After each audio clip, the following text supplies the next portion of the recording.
In many villages across our land, the elders say that wealth is like the morning dew. It may rest upon the grass, but by the time the sun rises high, it can disappear without a trace.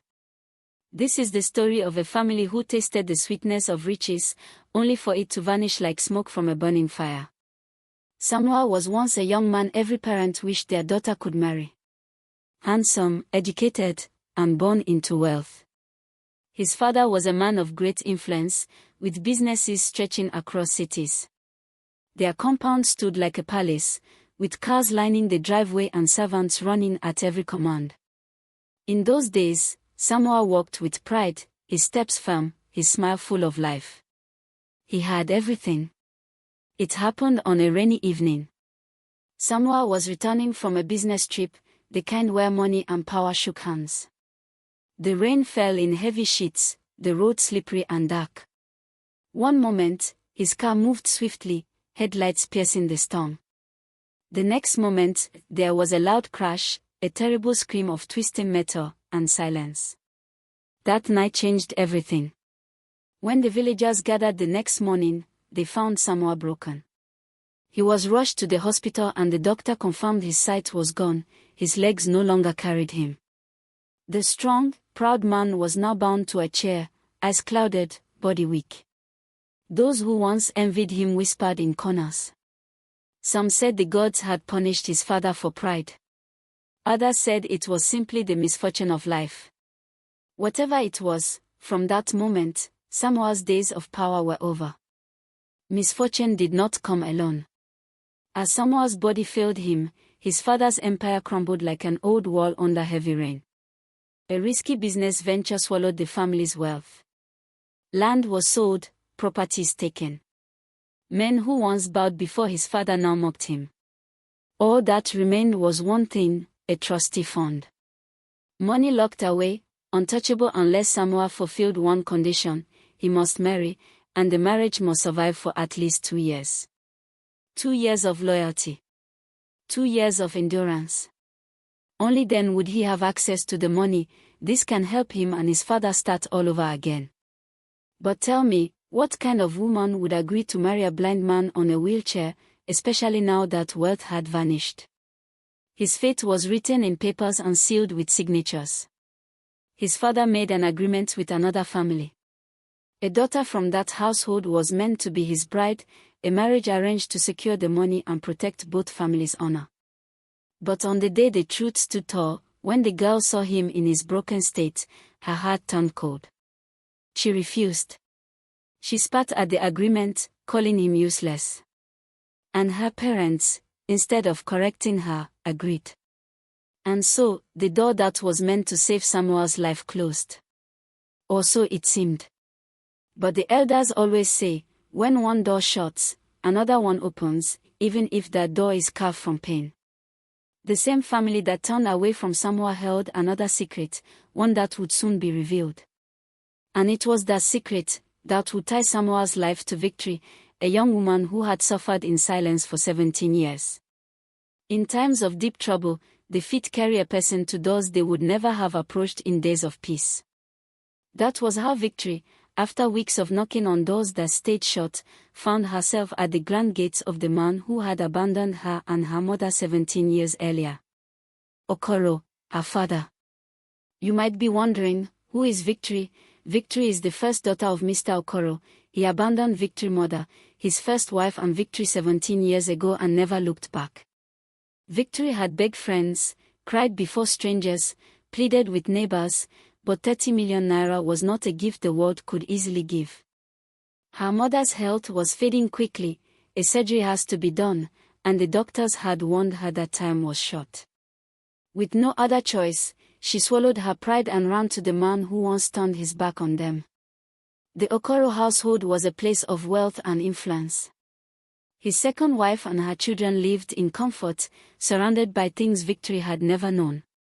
They did not know her, and she did not know them. To them, she was a stranger suddenly appearing at their father's gates.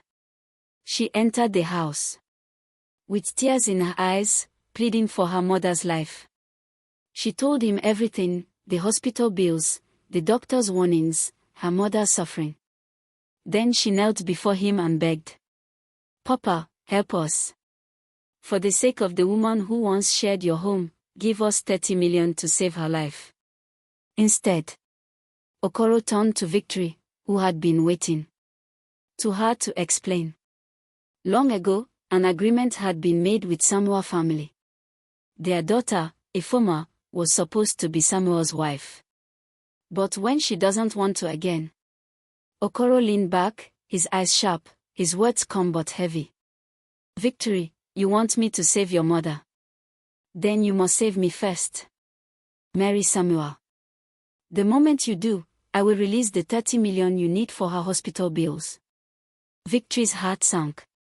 She had never met Samuel. She had not known his face, nor his blindness, nor the wheelchair that bound him. Now, her father was asking her to marry this man for money.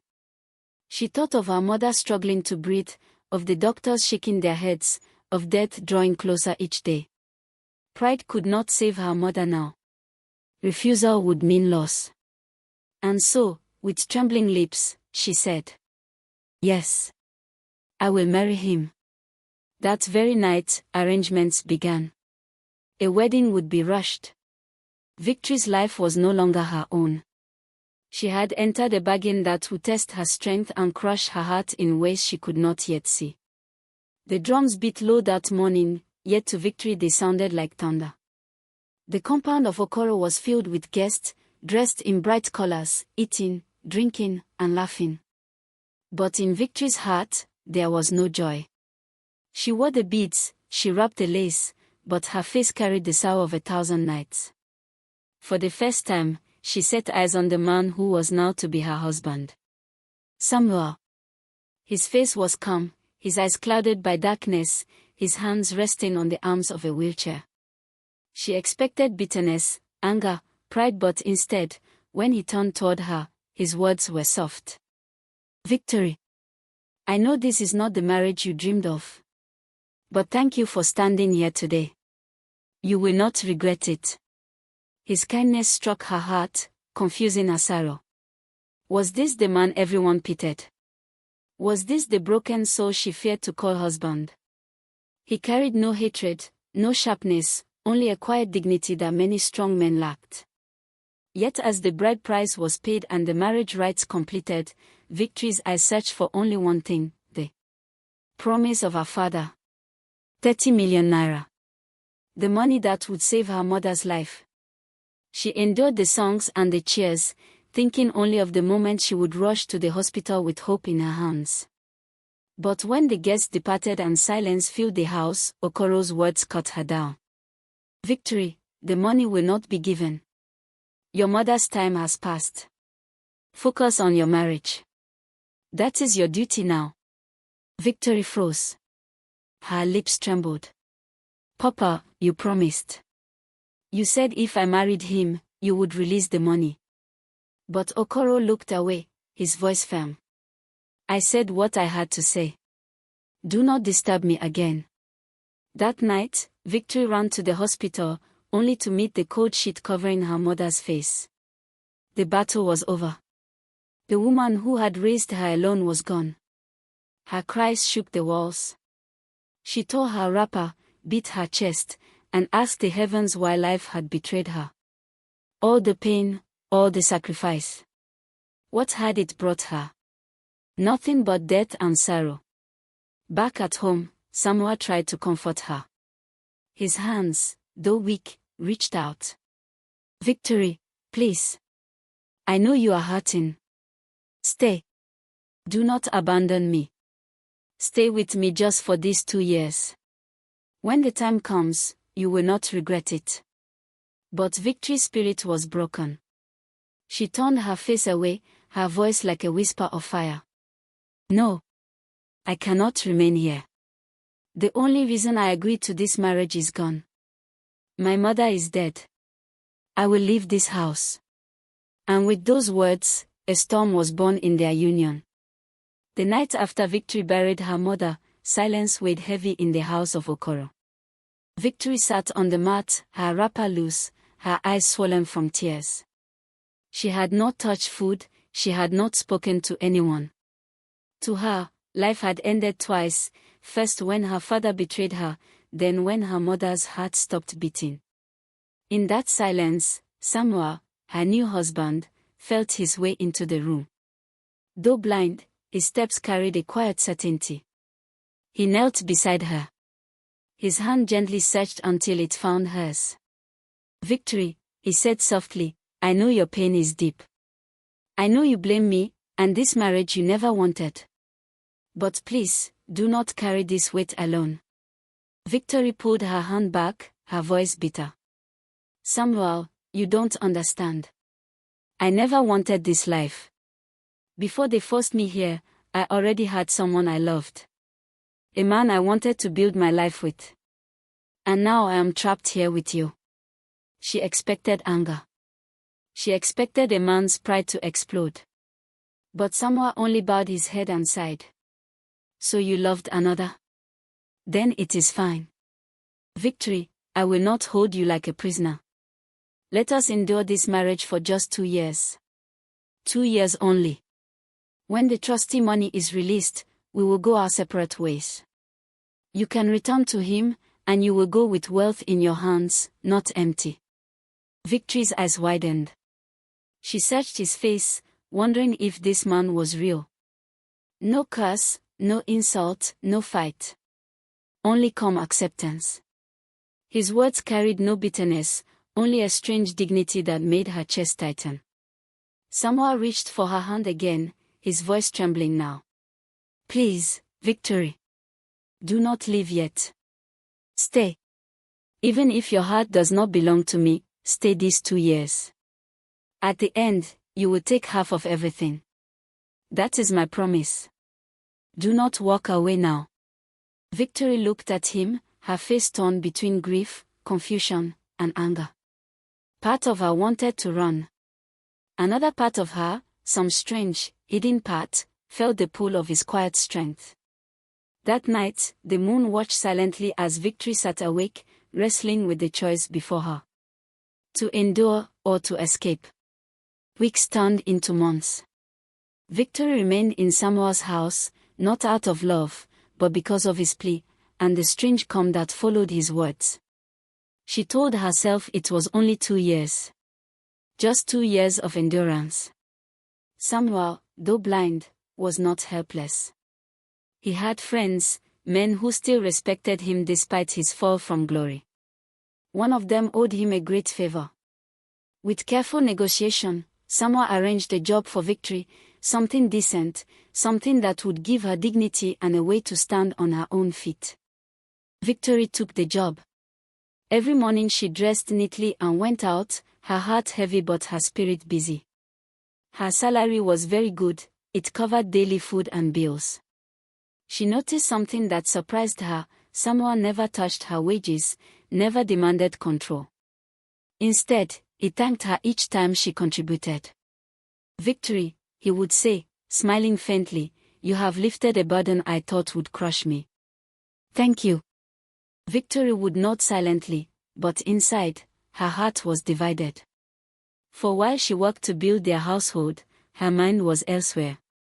Each month, from that same salary, she secretly sent a portion to another man, her old love, the boyfriend she left behind. To him, she wrote long messages: "Wait for me. Endure with me. 2 years only. When I am free, we will build our true life together." And the man would reply sweet words, promising love, promising a future. And so Victory lived 2 lives, one of duty inside Samuel's house, and another of longing that lived only in her heart and in the shadows of her phone. Yet, as days passed, she began to notice something strange. Samuel never complained, never cursed his fate. When she cooked, he praised her. When she stayed late at work, he thanked her. When she bought something small for the house, he marveled as though she had given him gold. In his brokenness, he carried a peace she could not explain.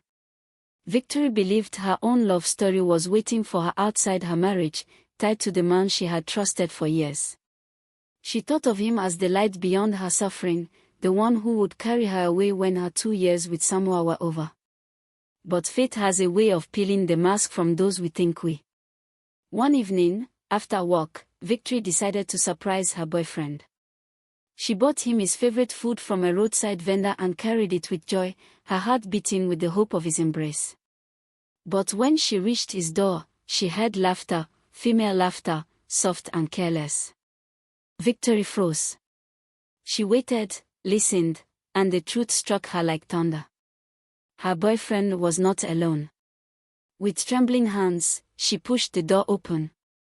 And there, in the half-light, she saw him, the man she had been sending money to, the man she had trusted, lying in bed with another woman. Her foot dropped to the floor. Her knees weakened. She wanted to scream, but her voice caught in her throat. The boyfriend rose, angry instead of guilty. "Why are you here unannounced? Victory, don't bring your pity face to me. You are another man's wife. What did you expect? That I would wait for you forever?" His words cut her deeper than a knife. The months of sacrifice, the secret messages, the money she sent, all mocked her now. Broken, Victory turned away. She walked into the night with tears flooding her eyes, her whole body trembling. The road blurred, the city lights mocked her, and the world felt like a place too cruel to bear. When she returned home, Samuel heard her stifled sobs. Though blind, he found her in the dark corner where she had collapsed. Slowly, gently, he touched her hand. "Victory," he whispered, "your silence is heavy. Tell me, what pain sits on your chest?" For the first time, Victory broke down completely in her husband's arms. She told him everything, the betrayal, the humiliation, the years wasted on a man who never loved her. Samuel listened without judgment. Then, with a calm voice, he said, "Victory, sometimes the ones we trust outside are the ones who use our blindness against us. But do not lose yourself. You are stronger than the lies of any man." In that moment, something shifted. Victory felt the warmth of his hands, the sincerity in his broken eyes, and for the first time, she saw the man she had married not as a burden, but as a companion in suffering. From that night, an emotional bond began to grow quietly between them, like a seed taking root after the rains. And as their closeness grew, Victory's heart whispered a dangerous hope: what if Samuel could see again? What if this blindness was not the end of him? Hope, when it comes after despair, feels dangerous, like fire in a dry forest. Victory's words about surgery planted something new in Samuel's heart. For years he had buried the thought, convinced that no healing could reach him. But now, with Victory's voice trembling with faith, the seed of possibility began to grow. Victory did not stop at words. She moved with urgency. At her workplace, she approached the cooperative society, the small organization where workers borrowed and repaid money. With tears in her eyes, she begged for help. She promised to repay, she swore on her sweat. After many meetings and signatures, they gave her the loan. It was enough. Enough for the doctors to consider surgery. The day arrived like a storm. Samuel was wheeled into the hospital, his hands gripping Victory's fingers tightly. Though blind, his voice was steady. "If I do not make it, remember, Victory, you have given me peace these last months. More peace than I ever thought I would know." Victory held back her tears and nodded, her heart pounding like drums of war. "You will live, Samuel. You will see again. You will walk again. I believe it." Hours crawled by like years. The surgeons worked on his eyes, then on his legs. The family waited. But Victory sat firm, her hands clasped, praying silently, fighting the fear that threatened to crush her. Days later, the moment came. Samuel sat upright, his face wrapped in thick white bandages. The doctors gathered. Victory stood near him, trembling. The scissors clicked as the first layers were cut away. Silence filled the room.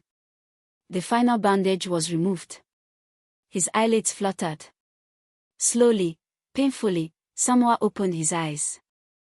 For the first time in years, light entered his world. Shapes, colors, Victory's trembling face leaning over him, his breath caught in his chest. He whispered hoarsely, "Victory. I can see you. You look so beautiful, all I have longed for is to see your face." "Thank you, Victory." But that was only half the gamble. For though his eyes had opened, his legs still lay motionless. And the doctor said, time will tell if he will walk again. And though his legs still fought against him, he did not give up. With sticks to support him, with sweat soaking his clothes, he practiced each morning. Victory stood by, steady as a pillar, whispering, "One step today, another tomorrow. The ground will not reject you, Samuel. Walk." Weeks turned into months. One morning, as the cock crowed, Samuel pushed himself up. His body shook, his eyes squeezed in pain, but he moved forward. 1 step. 2 steps. Victory cried out, rushing to steady him. He smiled faintly and whispered, "I am walking again." As Samuel rose, another house fell. Far away, the Okoro household, the one that had despised his weakness and mocked Victory's sacrifice, began to crumble. Their business, once proud and shining, collapsed like a hut without pillars. Deals failed, partners fled, creditors knocked at the door. The wealth that once raised their shoulders now vanished like smoke in harmattan. Okoro, the father, who once boasted of riches, fell to the ground with sickness. His body could not carry shame and loss. Work on chapter 8 from here. And Ifoma, the spoiled daughter who had rejected Samuel with scorn, tasted her own bitter cup. In a single night, tragedy struck. An accident, sharp and merciless, left her body broken. She could no longer walk. The very legs she once used to mock Samuel's weakness now failed her. Neighbors whispered, "The ward has turned." And in her pain, Ifoma looked around for help. But the same tongue that once spat insults found no voice to beg. The same hands that once pushed away a marriage now reached out desperately, but no one came. For the one she rejected was now whole again. And the ones she trusted had abandoned her. Time moves like the river, slow at times, rushing at others, but it never stops. 2 years passed, and the marriage that began with pain and sacrifice stood firm like an Iroko tree. The elders gathered, the lawyers sat with their books, and the trustee fund, locked away since the days of wealth, was finally opened. The agreement was clear. The marriage had lasted the required 2 years. The conditions had been fulfilled. When the papers were signed, when the bank released the sum, it was like the heavens opening. Samuel stood tall, his eyes clear, his legs strong enough to carry him. Beside him was Victory, the woman who once entered his home in tears, now smiling with quiet strength. And true to his word, Samuel turned to her and said, "Victory, half of this belongs to you. Without you, I would still be in darkness. Without you, I would still be broken. Take it, you have earned it." Victory looked at him, her hands trembling. Money had been the reason she married. 30 million naira to save her mother. But that dream had died. Now, in front of her stood not just a husband, but a man who had become her friend, her comfort, her strength. She no longer saw blindness, no longer saw weakness. She saw a man who had fought, who had risen, who had held her when the world turned against her. And in that moment, Victory's heart spoke what her lips had long hidden, "Samuel, it is not the money I want. It is you. I have come to love you." But the question lingered in the air like smoke after fire. The deal had been for 2 years only. The trustee money was theirs. The promise was fulfilled. Samuel and Victory stood before family and elders, not as two strangers bound by conditions, but as husband and wife, willing, joyful, and free. He who once could not walk now moved with strength. He who once lived in darkness now saw clearly, both with his eyes and his heart. And beside him was Victory, no longer the abandoned daughter, no longer the desperate woman begging for help, but a wife honored and cherished. Together, they built a new life. Their home was filled with peace, their laughter echoed where sorrow once lived. Victory found love where she least expected it, and Samuel found healing in the arms of the very woman who was meant only to be a savior for his inheritance. But across the village, a different story unfolded. The spoiled sister who had rejected Samuel sat in misery. The business of her family collapsed like a hurt in a storm. Her father, once proud, now lay sick, carried from bed to mouth, his voice weak with regret. And she, the daughter who once turned her nose away in pride, suffered an accident that left her unable to walk. Neighbors whispered as they passed her gate, "The child who despised responsibility has become a burden herself." But no one came to her aid. For the very hands she pushed away were the ones that could have lifted her. And so the elders said, "What we reject in pride may be the very thing that saves us." Victory had stepped into marriage to save her mother, but in the end, it was her own life that was saved. She found love, dignity, and a future she never dreamed of. Thank you for watching. Kindly subscribe, like and comment.